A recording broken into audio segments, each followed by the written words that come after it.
When I was starting out, I didn't know much. I didn't know what I wanted to do with my life. I didn't know what job I wanted to have. I didn't even know how I was going to pay the bills. But one thing I was sure of was that I was different than my brother and my sister. I had an elder brother and a younger sister, and looking at them, I knew I could never be like them. I knew I could never excel at math and science like my brother did. I knew I could never have the same kind of physical self-discipline that my sister had and used to become a ballet dancer. Instead, I knew that I had different strengths, different talents. And although I was confused about a whole lot of stuff, I was just sure that the world was going to wait for me until one day I would pop out of school and get to make my unique mark on the world. And I bet you feel that way. I mean, think back to when you were in school. You knew that in school there were certain subjects that you were drawn to, certain subjects that just grabbed your attention and wouldn't let it go, certain classes where time whipped by and before you even knew it, the bell had rung, and although you wouldn't have admitted it, you kind of wanted the class to happen all over again. And if you didn't like school, then maybe there were certain situations you were drawn to, or certain people you wanted to be around, or certain times when you just knew you were at your best. And you wouldn't call those strengths, not yet anyway, but even back then, you knew you had something. You knew you had something special. And now you're holding out hope that your life, your work, your job is going to give you a chance to show everyone what that special thing is. And I've studied over the years thousands of successful people, and if you look at the world through their eyes, work can be a great place. It can be a place where you have a chance to be challenged in just the way that you like to be challenged. It can be a place where people recognize you for what you do well and then push you to get better at it. It can be a place where you get to make the kind of difference that only you can make. But I've learned something else. I've learned that only 2 out of 10 people actually get a chance to have a life like that. I've learned that only 2 out of 10 people get to play to their strengths at work most of the time. Now, the most successful people do, but only 2 out of 10 people get to experience that success. And the needle isn't moving. I do hundreds of these speeches every year to executives, and I tell them a message. I tell them how to figure out their strengths and put them to work, and they hear it, and they believe it, and they want to do it, but it's almost like they're too far down the road to do anything about it. They've got mortgages to pay, and they've got bills to think about, and they've got a growing family, and they've got a career, and they've got promotions, and it's almost like life has pushed them too far down the road, and now they don't feel like they can make a choice. Well, you'll find that. You'll find that life gets really heavy really quickly, and the longer you wait, the heavier it gets, and if you're not really careful, you're going to wind up living some second-rate version of somebody else's life. You're going to wind up in a job where you're not engaged. A job where you're just marking time, where you're just putting in the hours until the weekend comes around. A job where you're not engaged and excited, but a job where you're bored, where you're drained, where you're burned out, where you're trapped. And when that happens, you can blame someone else. You can blame your teachers or your parents or your boss or fate. You can blame someone else, but the responsibility doesn't lie there. It lies with you. It lies with what you choose to do. So the question you got to get your head around right now, is how do you avoid that future? How do you avoid becoming one of the 8 out of 10 that don't play to their strengths? How do you get to build the kind of life where you are playing to your strengths in life most of the time? How do you build that life? How do you build that kind of success? What do you need to know?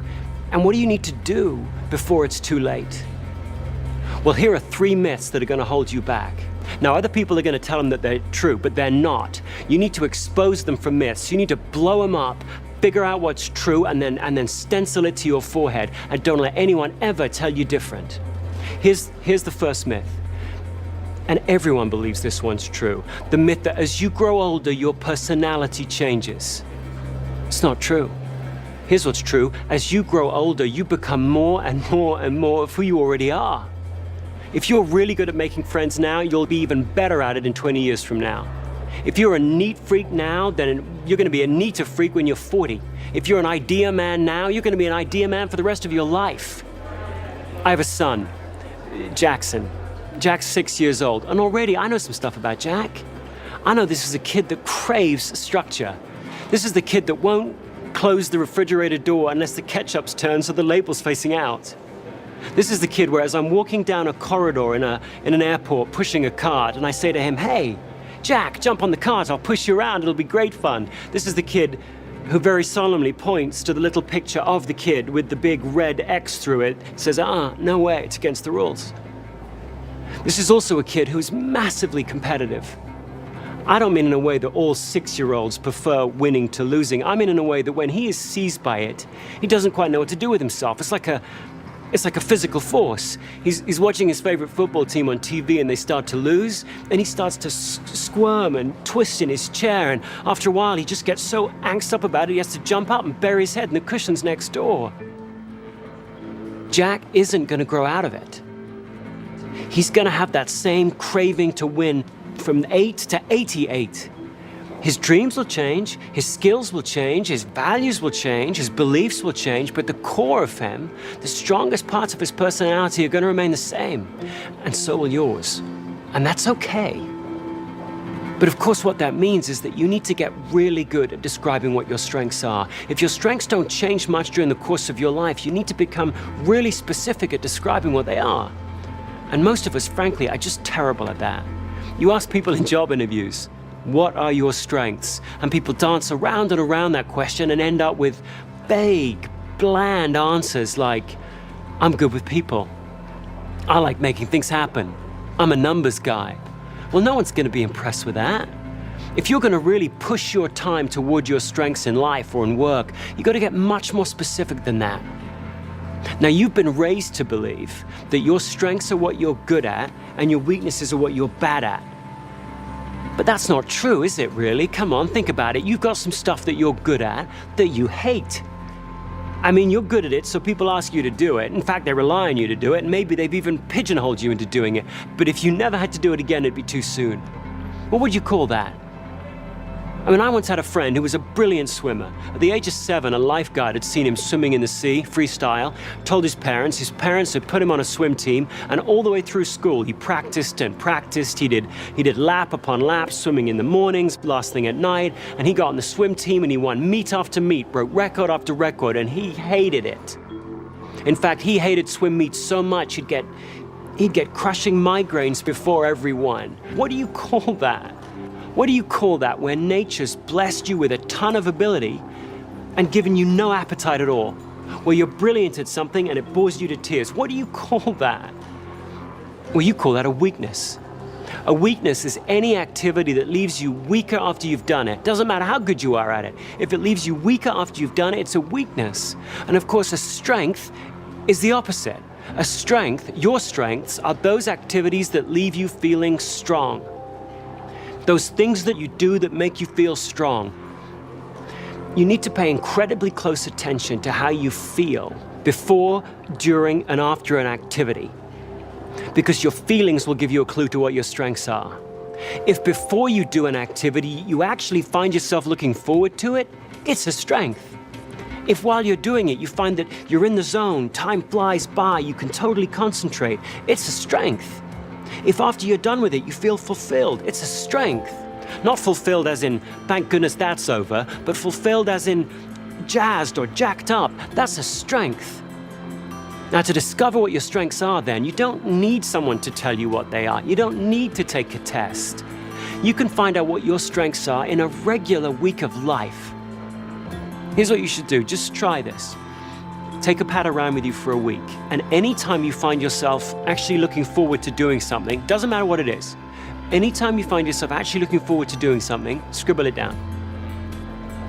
Anytime when you're doing something, you find yourself just really in the zone, stop for a minute, scribble it down.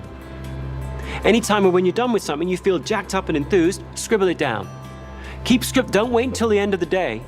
Don't wait until the end of the week and try and recreate it. You'll end up being way too vague. Do it in the moment. And don't write stuff down that other people are doing to you. Don't write down, I felt strong when my manager praised me. That's the manager doing it to you. Write down stuff you're doing. Don't judge it, just write it down.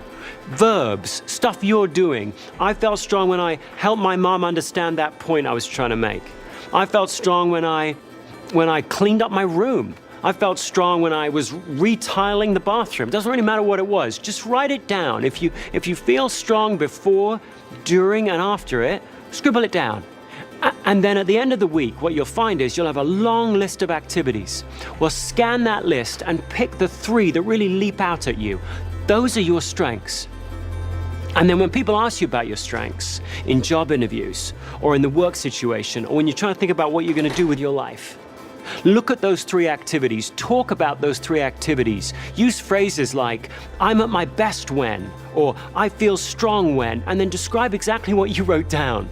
Be specific, be vivid. Now, other people are going to try and tell you that they know your strengths better than you do. Your parents, your teachers, your managers, but they don't. They may know how to judge your performance better than you, but you know better than anyone else what intrigues you and what doesn't, what you're really interested in and what bores you, what strengthens you and what weakens you. You know that better than anyone else, and those are your true strengths. So learn how to describe them, own them, because those strengths are going to be what drives your performance. Now, the second myth that people are going to try and drag you off course with, and gosh, everyone believes this one, is they'll tell you, look, if you want to grow, if you want to get ahead in life, if you want to get promoted, you can't rely on your strengths. In fact, you've got to figure out what you're not good at and really work at getting better at it. And this starts really early in school, doesn't it? You came back home with 2 A's, a C, and an F, and everyone, your parents, your teachers, they focused on the F, didn't they? You were really good at English and bad at maths, and you got remedial maths. And this continues at work. It will. You'll go to your first performance review, and it'll be 2 minutes on what you did well, and then they'll really drill down into what you need to work on. And what you'll need to work on are your weaknesses. If you're not careful, your whole career is going to be one long remedial math class. Now, the point here isn't that you can ignore your weaknesses at work. You can't do that any more than you can ignore the F in school. The point is that you shouldn't be working on your weaknesses. You're not going to grow most in the areas where you're weakest. You should be working on your strengths. That's one of the truths that's so important for you to remember. You're going to grow most, learn the most, develop the most, be challenged the most, bounce back fastest when you're working on your strengths. If you want to know a truth, know this one. Always be working on your strengths. If you want to succeed in life, you've got to deliberately push your time toward where you have some unfair advantage over everybody else. That means each week, you ought to have a strong, weak plan. Each week, you got to have a strong, weak plan. That's not complicated. That just means that each week, you're going to have 2 things, just 2 things you're going to do each week to push your time toward your strengths and away from your weaknesses. Just 2 things you're going to do every week for the rest of your life. Think about the most successful people you know. Just for a minute, just think about the most effective people you know. Just get them in mind. Just visualize them. Don't they seem to spend an awful lot of time doing activities that really jazz them, that energize them? And you look at them and you go, you lucky devil. You lucky devil. How'd you find a job like that? How'd you find a life like that? How'd you find a job that fit you so perfectly? But of course, they didn't find it, did they? They built it. Each week, every week, they deliberately pushed their time toward those things that energized them and away from those that didn't. Each week, they pushed and pushed until gradually they tilted the floor until the best of their job became most of their job. Well, you should do the same. Each week, volunteer your strengths to your team in some way. Each week, show your team how your strengths can help the team achieve its goals. Each week, deliberately learn some new skill, some new technique, some new trick that will help you put your strengths to work. And then slowly, gradually, each week, you'll rewrite your job description under your boss's nose, and he'll or she'll love you for it. Because then you'll win. Now, some people will tell you not to do that. They'll say, look, the team needs more from you than just playing to your strengths. You can't just play to your strengths, they'll say. The team needs you to put your strengths aside and do whatever it takes to help the team. There's no I in team, they'll tell you. They're wrong. That's actually the last myth that might be holding you back. The myth that the best teams have a bunch of well-rounded people all playing every role equally well. Well, they aren't like that, are they? You look at the best teams. You think about the best teams. They're not made up of a bunch of people all playing every role. They're made up of a bunch of people who have figured out what their strengths are, and then they've surrounded themselves with people who are strong where they're weak. So the team has become well-rounded precisely because each individual in it isn't. Well, if you want to become a great team player, you've got to do the same. You've got to partner with people who are strong where you're weak. The point of being a great team player is not to put up with all the stuff that weakens you. The point of being a great team player is to partner up with people who are different from you. What we, your teammates, what we need from you is we need to know, where are your shoulders broadest? Where can we rely on you the most?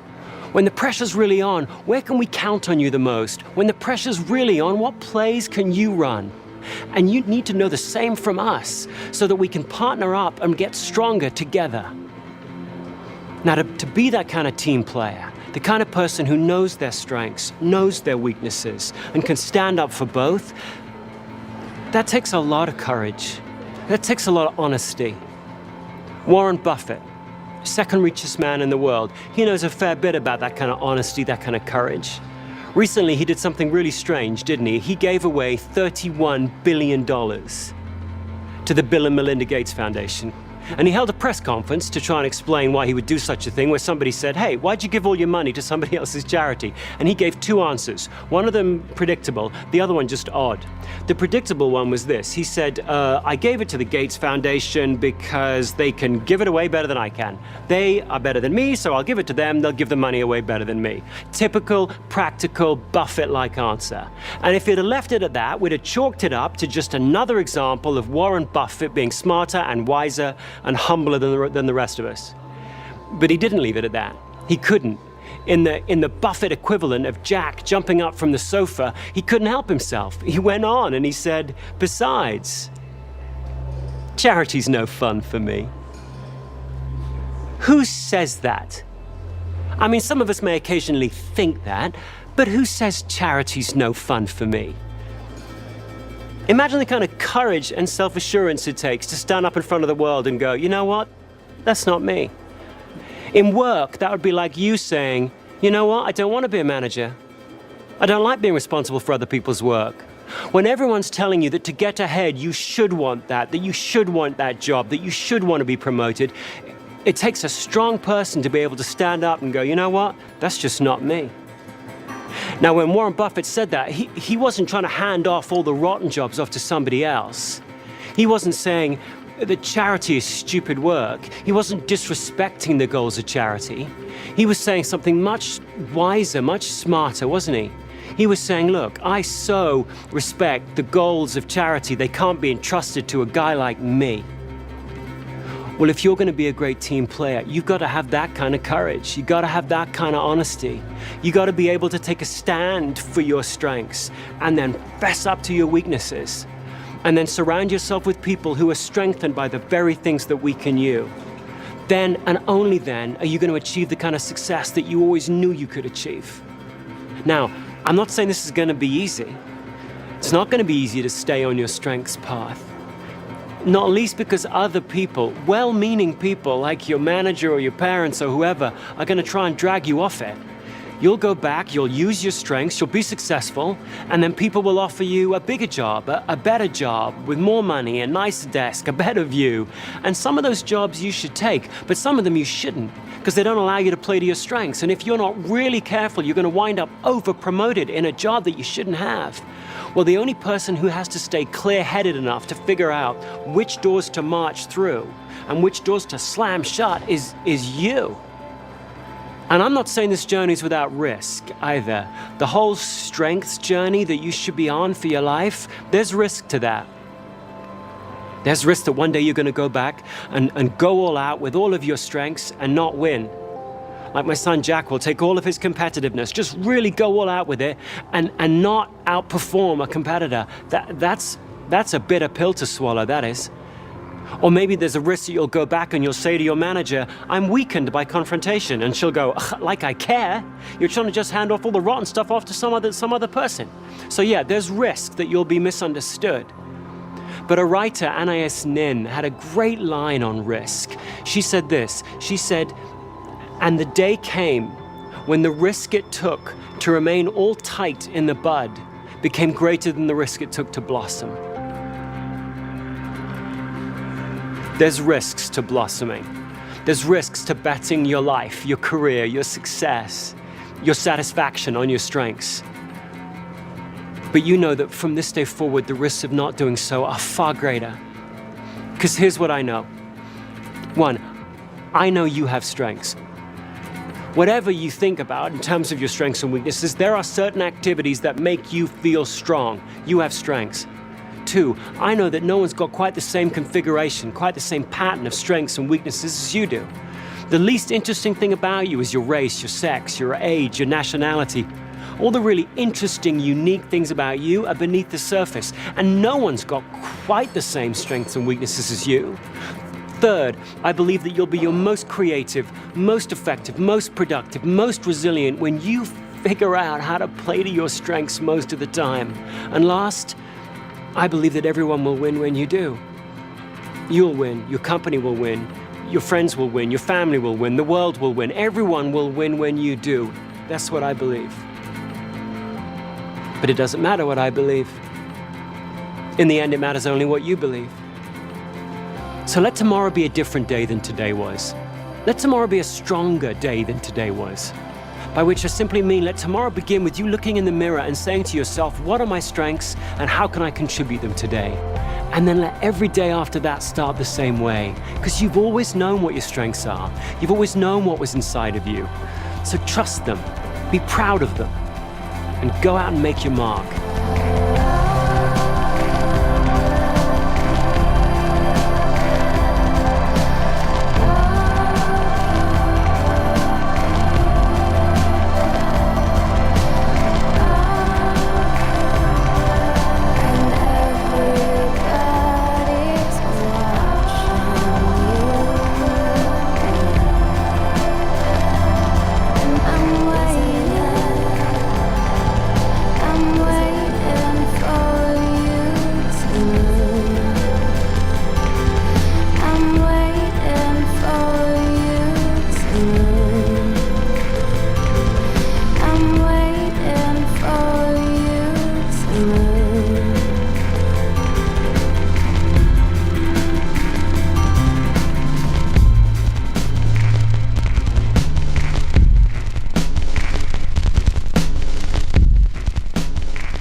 And how do you talk to your manager about your weaknesses?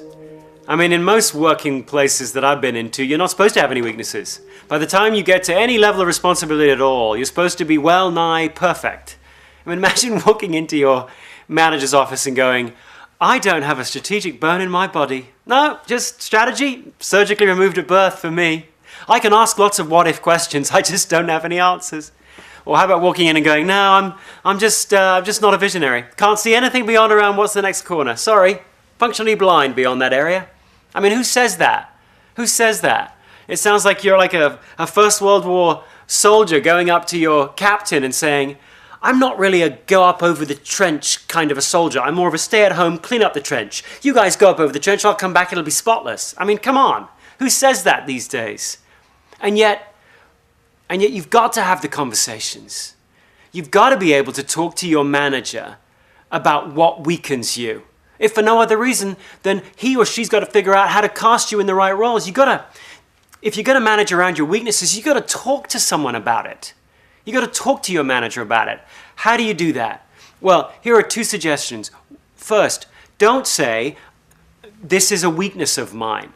Say, this is where my productivity is going to be lowest. In this area here, with this activity here, you're going to see less persistence from me, less creativity from me, less resilience from me. I'm not saying that to whinge, I'm just saying that to tell you. Second, have a couple of things that you think that you can do about it. If you're weakened by long meetings, say, and I figured out, here's a really nifty way to shorten this meeting up, what do you think? If you're weakened by doing the PowerPoint presentations and you're drained by it, have a solution or a suggestion as to who might come in and do that with you, or something, some action that can be taken so that you don't come across as someone walking in and whining all over your manager as though he or she should jump to it and try and make your world perfect. Your manager's job isn't to make your world perfect. Your manager's job is to drive performance with you. But to do that, they will need to have you take the responsibility for coming in and saying, hey, in these activities over here, these are where I am least productive, least effective, least creative. So long as you can phrase it that way, and so long as you can come up with a couple of things you think you can do right now to mitigate it, that's going to be a much more productive conversation. Try it.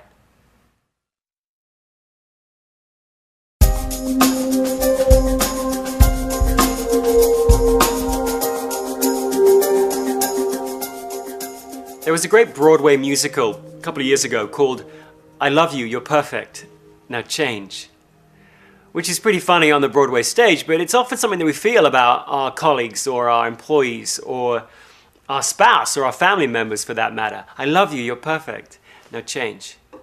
And it raises the question, how much of a person can you change after you've hired them? How much of a person can you change when you're working with them? Which parts of you are changeable over the course of your life and which parts aren't? That's knowable. There's an answer to that question. The answer is that we can change your skills and your knowledge, but we can't change your talents. We can't change your enduring patterns of thought, feeling, or behavior. As an example, I can teach you the skill. A skill is a how-to. I can teach you the skill of how to present your product to a potential customer. Let's say you're a salesperson. I can teach you how to do that. I can teach you how to stock a shelf. I can teach you how to give an injection. I can teach you how to lay out a letter. I can teach you how to lay out a presentation. I can teach you all those how-to skills. The other thing we can change about you is your knowledge. I can change what you know about the competitive landscape out there. I can teach you what you know about the product that you're presenting or that you represent. I can teach you what you know from experience. So over time, your experience can change. I can teach you what you know about yourself. I can change your self-awareness. And I can change your values, which are part of knowledge. It's part of what you think to be important, what you know to be valuable in life. Clearly, over the course of your life, your values change. Your values at 15, what you think is totally important at 15 is not the same as what you think is totally important as 85. So I can change your values. Skills and knowledge, those can change. Your talents, your enduring patterns of thought, feeling, and behavior, those are enduring by very definition. So if you're competitive, if you're one of those people that instinctively compares what you're doing against somebody else, that loves pitting yourself against a peer on a level playing field and winning, you just get jazzed by that, I can't bleed that out of you. I can't berate that out of you. I can't make you ever believe that losing means nothing. I can't make you ever believe that it's not whether you win or lose, it's how you play the game. You'll never believe that if you're a competitor. If you're empathetic, if you're deeply empathetic and you feel the emotions of those around you, I can't change that in you. Flip that around. If you're not very empathetic at all, if you're one of those people who could be someone's best friend and never know it, then I can help you get a little better. I can teach you that empathy exists. I can teach you that other people have emotions that aren't yours. And I can teach you 2 or 3 skills that you might need to learn to be a better listener. I can teach you all that.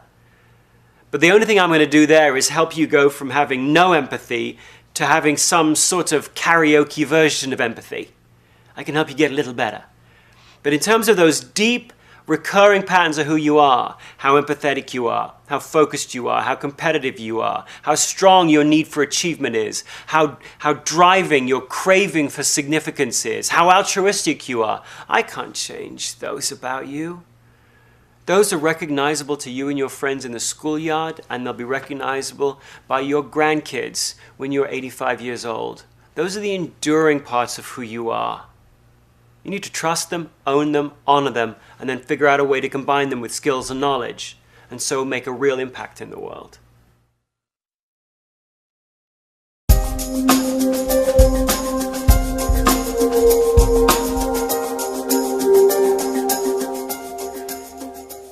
People often ask, where do passions fit into strengths? How does passion fit into focusing on your strengths in life? Well, passions are the building blocks. Passions are the building blocks of your strengths, but passions by themselves are relatively meaningless. If you're going to take your passions and actually put them to use, you've got to combine them with something specific. In fact, I would say that a strength is a precise passion. Strengths are passions plus precision. Think about it. Some people have a passion for helping others. They're just naturally altruistic. But a passion like that, I just want to help the world, is as vaporless as skywriting. It looks good up there, but it just blows away in the wind. If you're going to take your passion for helping people and actually put it to work, there's got to be some specificity that you bring to the table.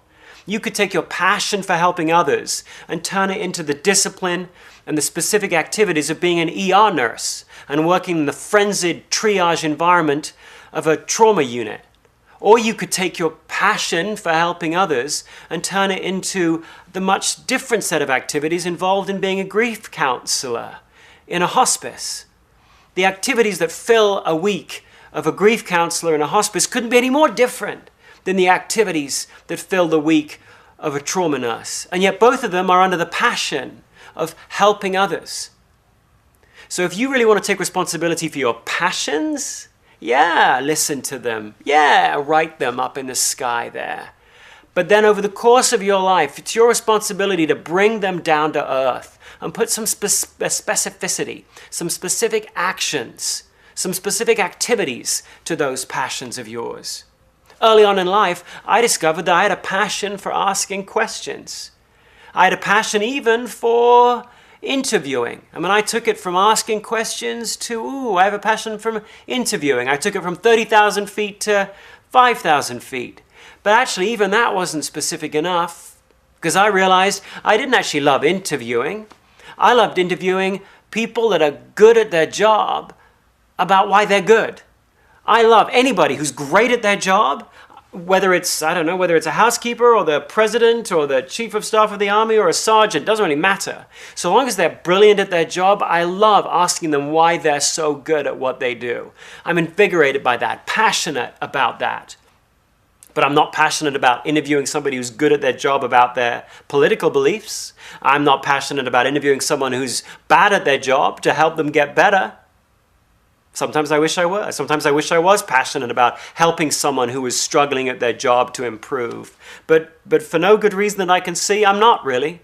I'm only really passionate and invigorated by talking to people that excel, to explore why they excel. I've taken that 10,000-foot skywriting of asking questions and having a passion for that, and I've turned it into a specific set of activities that I can build my life around. If you want to live a strengths-based life, you've got to do the same with your passions. Take them out of the sky and bring them down to earth.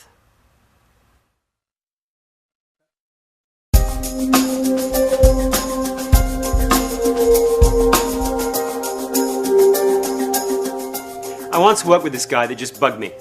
I didn't want him to bug me. I wanted to like him, but he just bugged me. Let's call him one-upmanship guy, because he was that guy who always had to have one thing better than you. If you had an idea, he'd have one better. If you had some client success, his success would be just that much bigger. He was the guy where if you said you'd climb Mount Everest, he said he'd climb to the moon. He was that guy, just always one thing better than you. And I wanted to like him, but I would look at him and I would go, I wouldn't say this out loud, but I would think to myself, you deplete me. You deplete me. Every time I think about going to a meeting with this guy, I would think I'd be walking in like this, and I'd find myself just almost physically not wanting to go into the room with him, not wanting to sit across the table with him. What do you do when the people you work with weaken you? Well, here are 4 strategies you might want to think of. First, stop being around them. I know, sometimes you can't avoid them, but you can probably do something to avoid being around them. And sometimes a legitimate strategy to use for a bad relationship is to get out of it. So can you, first of all, stop being in situations where you're in close proximity with that person? Second, can you team up with someone that softens his rough edges? with this chap, with one-upmanship chap, there was a third person who we often used to work around who was really inquisitive. And whenever one-upmanship guy would say, hey, I've just done X, Y, or Z, rather than having my reaction, which was to get all kind of get my back up and my bristles up, this person would go, ooh, tell me about that. Ooh, tell me more about that. They were just naturally intrigued by what this person had just said. And actually, by hearing one-upmanship guy describe his new brilliant idea, I became kind of intrigued by one-upmanship guy's brilliant idea. This third person somehow made one-upmanship guy feel a little less annoying. Actually, he began to look rather smart to me. Sometimes that works, doesn't it? You bring a third person in, it changes the dynamic. Third, try this. Offer up one of your strengths and see whether or not you can drag him into a place where he ceases to bug you quite as much as he did before. With one-upmanship guy, I'm a guy who's conceptual. I love ideas. So after a while, I would just keep bringing him more ideas and seeing where he would take them. I almost took it as a little competition with myself to keep seeing, in every meeting I was with him, could he really one-up every new idea, every new initiative, every new thought, every new action I could bring to the meeting. So in a weird way, he was motivating to me to keep offering up my idea strength, my innovation strength, my conceptual strength, and just see what he did with it. And frankly, sometimes he had some pretty darn good ways to take an idea of mine and take it up to a new level. Finally, try shifting your perspective on this person that weakens you. Can you begin to look at them through the lens of their strengths? Every single one of us probably rubs somebody the wrong way. And you could choose to look at somebody through what they don't bring. You could choose to look at somebody through who they aren't. You could choose to characterize anybody in the world by what they don't bring. Well, perhaps the problem wasn't one-upmanship guy's problem. Perhaps it was my problem. Perhaps I was looking at him as someone who was trying to compete with me, and all he was doing was trying to bring new ideas to the table. Perhaps I shouldn't have looked at that as a direct conflict or competition with me. Perhaps really I should have looked at that behavior as him never being satisfied. Maybe he was the kind of guy who always was looking for some better way, some new configuration, something as yet unthought of. And therefore maybe he was an awesome catalyst for me and the rest of the team. I did try that with him, and frankly it worked like a charm for many years. What began as my problem, he weakened me, I changed my perception, and suddenly I saw him in a totally different light.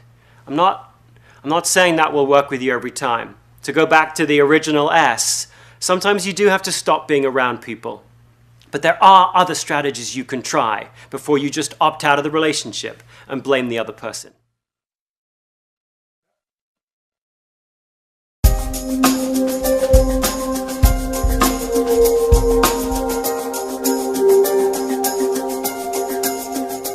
It's hard to talk about your strengths with your manager, isn't it? Because half the time it sounds like you're boasting. It sounds like you're walking in and bragging that, hey, I'm good at activating projects with clients, or hey, I'm good at analyzing data. Most of us don't really want to seem that kind of self-involved, self-aggrandizing kind of person, so we don't often talk to a manager about our strengths. We talk about our areas of improvement. But you should be talking to your manager about your strengths. You should be volunteering your strengths. And so you need to find a simple way to do that that doesn't make you look like a braggart. Here's the best way to do it. Frame it as, here's a couple of things that I can do, a couple of tangible things that I can do to help us reach our objective. Tie your strength, what strengthens you, to the activity and then to the goal that you all have as a team. The more clearly you can make that link, that what you're saying is, how can I make a bigger contribution to driving this goal? That's what the manager wants to hear. The manager wants to hear that you've got more to offer, that you've got more to bring. The manager wants to hear, where are your shoulders going to be broadest? Where will you be most resilient? Well, you have the answer to that. The manager doesn't. You have the specific answer to that. So if you can frame it as, here are some specific things that I can do to drive this goal, that manager of yours is going to be much more ready to accept it and much more ready to take action on it.